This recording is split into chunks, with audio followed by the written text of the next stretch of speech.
waited for her big brother, Anthony, to get home from school every day. The school bus left him right in front of the house, but one day Anthony didn't get off.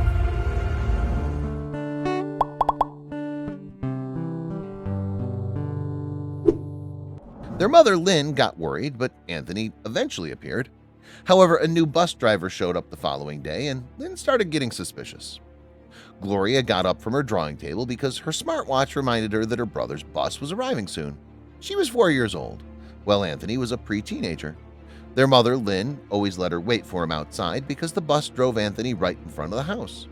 They lived in a safe neighborhood in Maryland. So Gloria told her mom, who opened the front door and let her go outside. Lynn usually kept an eye on her, but someone called her phone.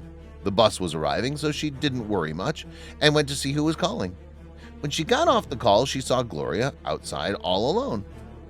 "Gloria, what happened? Where's Anthony? I saw the bus coming," Lynn asked her daughter, coming outside to stand right beside her next to the mailbox. "I don't know, Mommy. The bus was here, but it left," Gloria said, pursing her lips and looking up at her mother. This was odd. Anthony typically told her about any delays, and he didn't have any extracurricular activities. If he had a school project or went out with his friends, he had to call her. Lynn grabbed her daughter's hand and went inside. She dialed Anthony's cell phone number, but he didn't answer. Her gut instinct told her that something was wrong. She pulled Gloria toward the car, placed her in her car seat, and drove to school to find her son. She luckily talked to his homeroom teacher, Mrs. Cortez, who said that she had seen the kids getting on the bus. But Anthony didn't get off the bus, Lynn told her. But before they could worry more, she received a call from Anthony. "Darling, where are you?" "Mom, I'm home. Something happened to the bus and we got delayed for a while. Where are you?"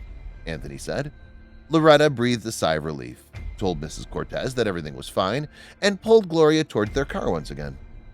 "Mrs. Torres, didn't you say that the bus arrived at the house?" the teacher called out to her before Lynn reached her car. "Oh, I must have been wrong. No worries. Thank you very much, Mrs. Cortez." Lynn waved goodbye and drove quickly home. Gloria and Anthony greeted each other as they always did, and everything seemed to be normal. The following morning, Lynn was cooking breakfast and Anthony was getting ready for school when the doorbell rang. "Hello?"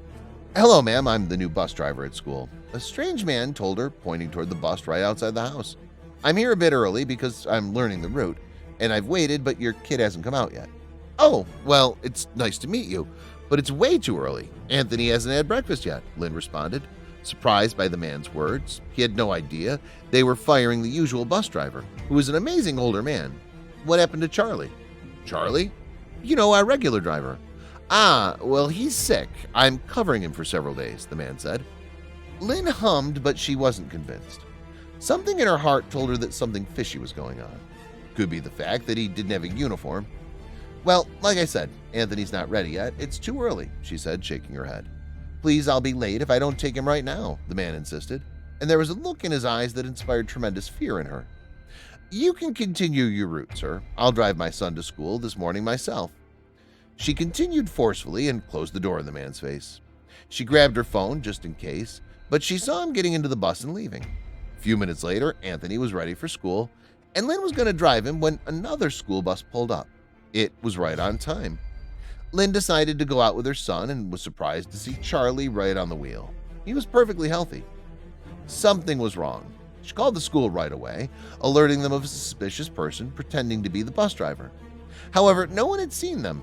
They made calls to other parents who confirmed that Charlie had picked their kids up, no one else. So Lynn called the police. "What if he's targeting my son and daughter?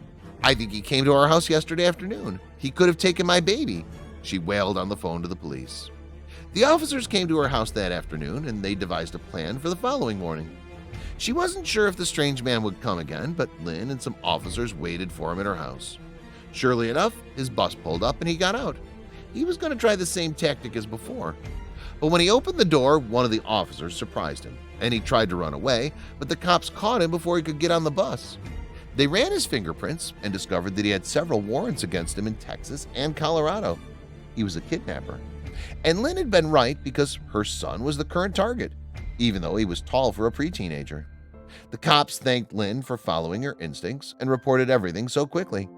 Meanwhile, the school implemented more protocols for safety, ensuring parents that they would be informed of any new hires or sick days for Charlie and other bus drivers.